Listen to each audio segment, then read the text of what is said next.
on this occasion, and it so happens that incidentally 2 days ago, my colleague and brother, Senator Mushahid Hussain, and I were at a Board of Governors meeting of an institution in Lahore.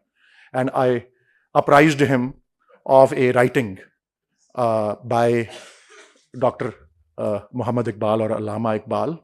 One of his last writings in English was a message, a New Year's message on the 1st of January 1938. And all I want to do, it'll take just a couple of minutes, because I'm sure whatever I have learned on the motorway about the Khojaly genocide that happened 32 years ago, and on the evening of 25th of February, and by 5 a.m. on 26th, which was today, Khojaly was completely aflame. And I want to dedicate that New Year's message of 86 years ago, given by Allama Iqbal, read out on All India Radio, Lahore station.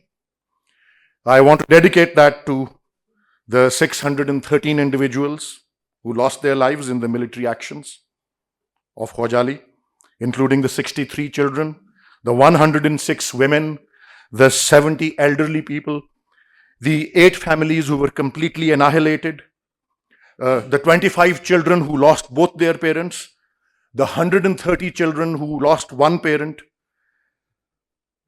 the 487 people who were wounded,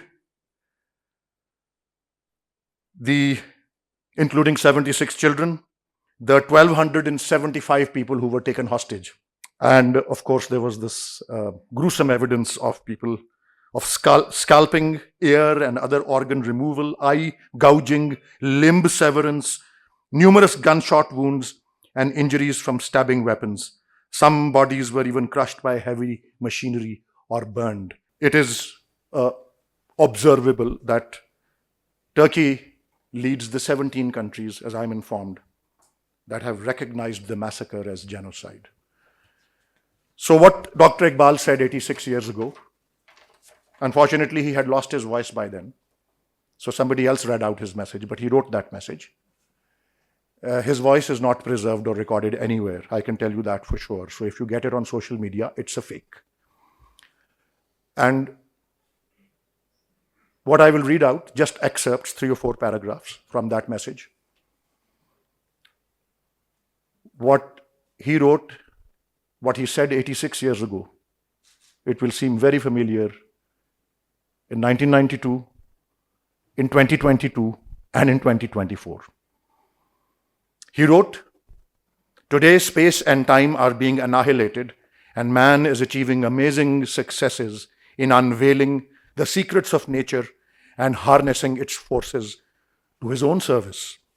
But in spite of all these developments, the tyranny of imperialism struts abroad, covering its face under the masks of democracy, nationalism, communism, fascism, and heaven knows what else besides. Under these masks, in every corner of the earth, the spirit of freedom and the dignity of man are being trampled underfoot in a way to which not even the darkest period of human history presents a parallel. The so-called statesmen to whom government and leadership of men was entrusted have proved demons of bloodshed, tyranny, and oppression. The rulers whose duty it was to protect and cherish those ideals which go to form a higher humanity, to prevent man's oppression of man, and to elevate the moral and intellectual level of mankind, have, in their hunger for dominion and imperial possessions, shed the blood of millions and reduced millions to servitude simply in order to pander to the greed and avarice of their own particular groups. It is as if the day of doom had come upon the earth, in which each looks after the safety of his own skin, and in which no voice of human sympathy or fellowship is audible. Remember, man can be maintained on this earth only by honoring mankind. And this world will remain a battleground of ferocious beasts of prey unless and until the educational forces of the whole world are directed to inculcating in man respect for mankind. Only one unity is dependable. Only one unity is dependable, and that unity is the brotherhood of man, which is above race, nationality, color, or language.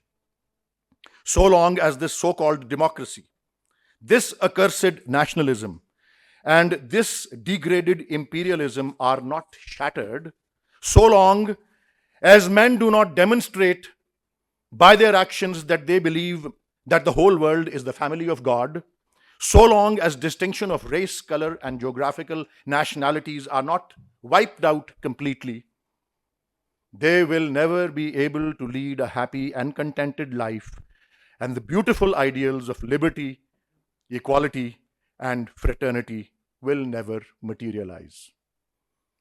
So, in the end, Dr. Iqbal ends his message with a prayer, which is why I thought it would be apt to dedicate it to all the Shuhada of Khojaly, 25th, 26th February 1992.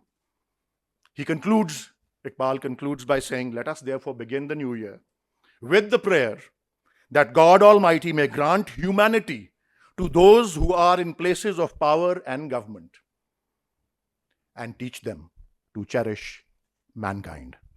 I thank you.